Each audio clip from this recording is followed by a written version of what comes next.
Welcome back दोस्तों। आपके अपने channel PK Saw English classes पे आपका स्वागत है।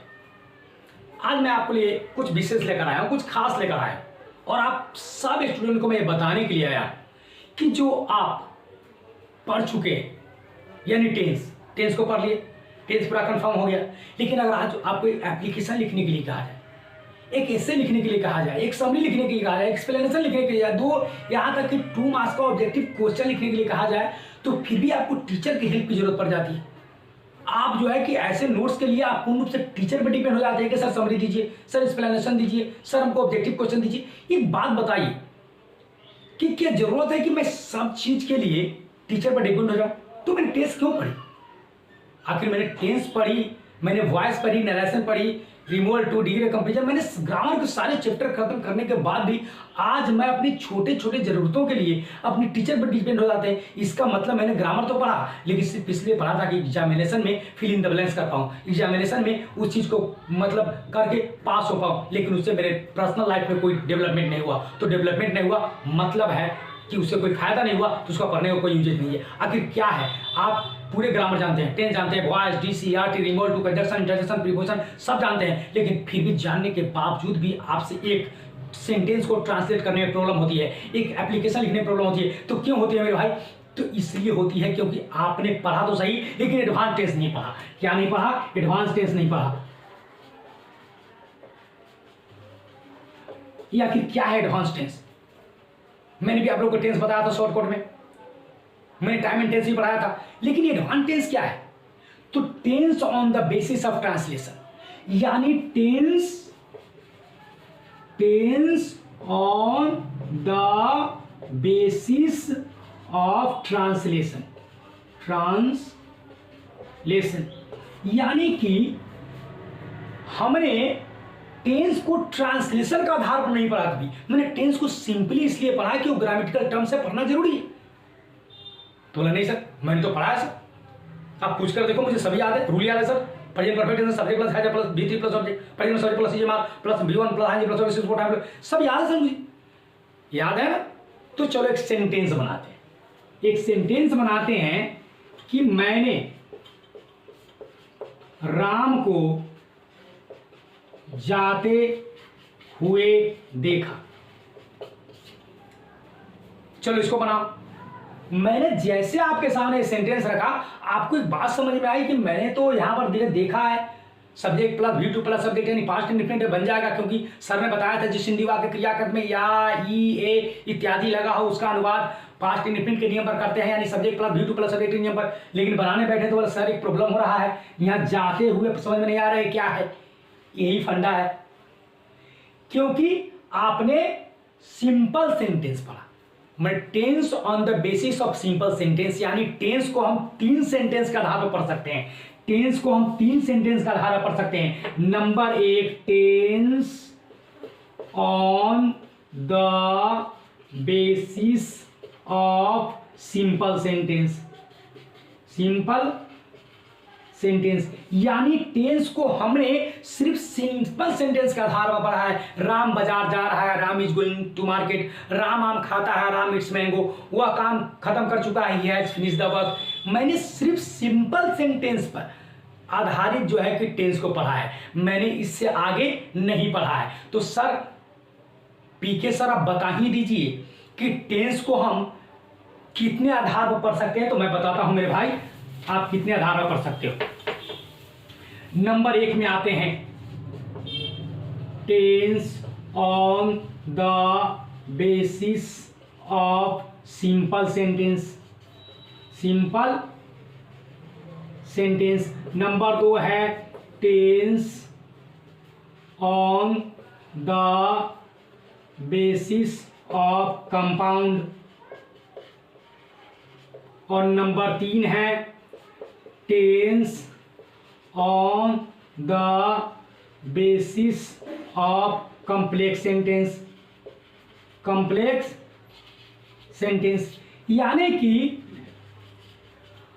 आप टेंस को उसके बनावट के आधार पर, अनुवाद के बनावट के आधार पर आप 3 तरह के सेंटेंस पर आपको पढ़ने पड़ेगा। अगर आपने सिर्फ ये पढ़ा है tense on the basis of simple sentence, Ram बाजार जा रहा है, मोहन बाजार जा रहा है, वह खेल रहा है ना, ये एक सेंटेंस है, माने सिंपल सेंटेंस, ये सब स्टूडेंट पढ़ लेते हैं, ये कोई बड़ा बात नहीं है। ये मैक्सिमम जब हम लोग टेंस से शुरू करते हैं तो ही हमको टीचर बता देते हैं, ऐसा हम लोग बना लेते हैं, उसको कोई प्रॉब्लम नहीं होता। लेकिन प्रॉब्लम क्या होता है कि टीचर कभी हमको ये दो चीज़ नहीं बताते, या तो चीज़ कभी हमको नहीं बताते कि भाई ये कंपाउंड ऑन द कॉम्प्लेक्स पर कैसे पढ़ेंगे। तो देखिए कंपाउंड और कॉम्प्लेक्स पढ़ने के लिए इसके बाद भी ये दोनों के एलिमेंट्स कुछ होते हैं जो पढ़ने पड़ते हैं हमको। अगर हम इसके एलिमेंट्स पढ़ जाएंगे तो ट्रांसलेट होने लगेगा। तो यहाँ पर कॉम्प्लेक्स के बारे में देख लीजिए, कॉम्प्लेक्स में है, कंपाउंड में मान लीजिए है ना कि ना तो राम यहां आएगा ना तो श्याम यहां आएगा, माने गाय है, ना तो यहां राम आएगा ना तो यहां श्याम आएगा। सेंटेंस है, मैं बाजार जा रहा था और वो घर जा रही थी, ना तो मैं बाजार जा रहा था ना तो वो घर जा रही थी।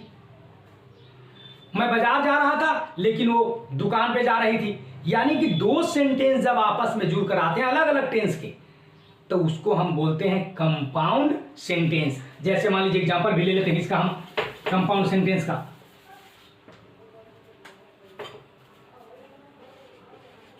वह बाजार जा रही थी और मैं खेल रहा था।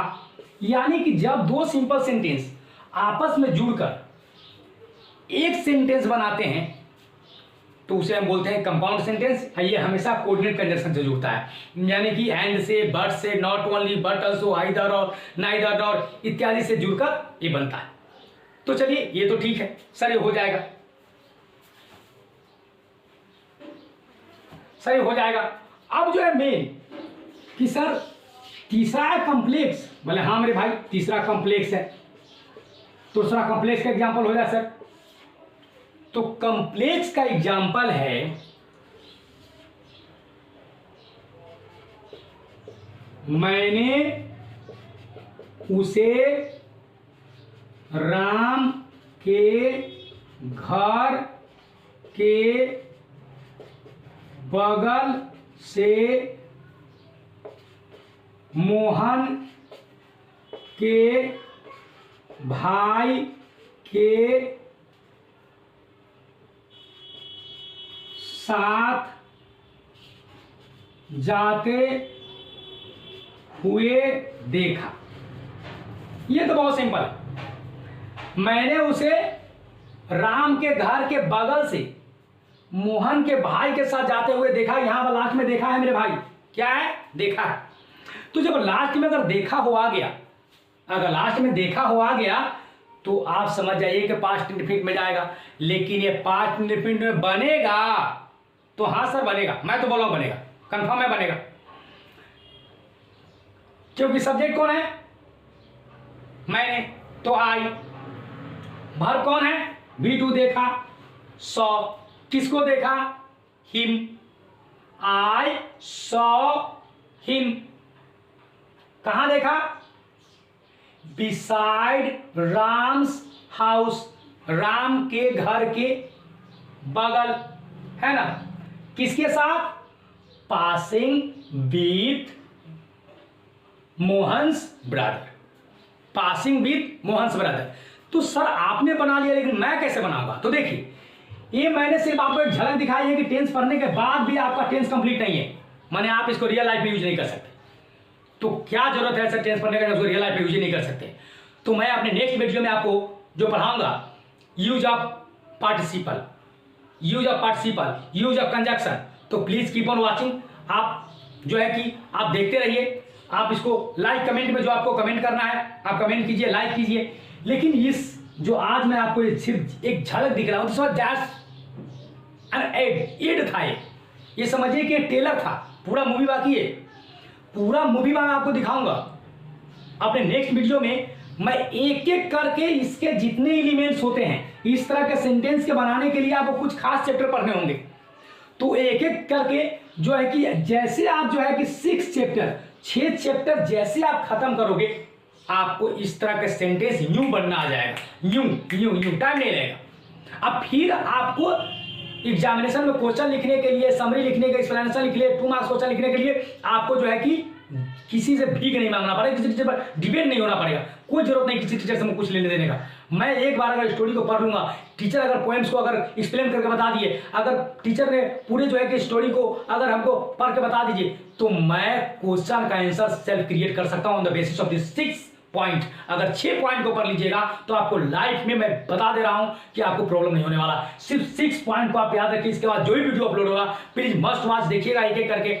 6 पार्ट में जो है कि जाएगा, है ना। 6 पार्ट के बाद अगर आपके पास वोकैबुलरी पावर है तो मैं वोकैबुलरी पावर भी आपको दूंगा, कुछ वर्ड्स भी दूंगा आपको वोकैबुलरी पावर। अब मैं इस 6 पार्ट के बाद मैं आपको विश्वास दिलाता हूं कि इसके बाद आप किसी भी सेंटेंस को आप जो है कि ट्रांसलेट करने के लिए आप रेडी रहिएगा। आप जो है कि आपको कोई प्रॉब्लम नहीं होने वाला है। आप किसी के सामने कुछ जो है कि आप कमजोर नहीं होने वाले हो। आप सिर्फ अपने आप को इंग्लिश में इंट्रोड्यूस भी कर सकते हो, बोल सकते हो। इंग्लिश बोलने के लिए क्या होता है, एक अलग से ग्रामर आती है क्या? नहीं, यहीं से आती है, लेकिन हम एडवांस ग्रामर नहीं पढ़ते तो इंग्लिश नहीं बोल पाते। तो प्लीज कीप ऑन वॉचिंग, देखते रहिए। Thank you very much.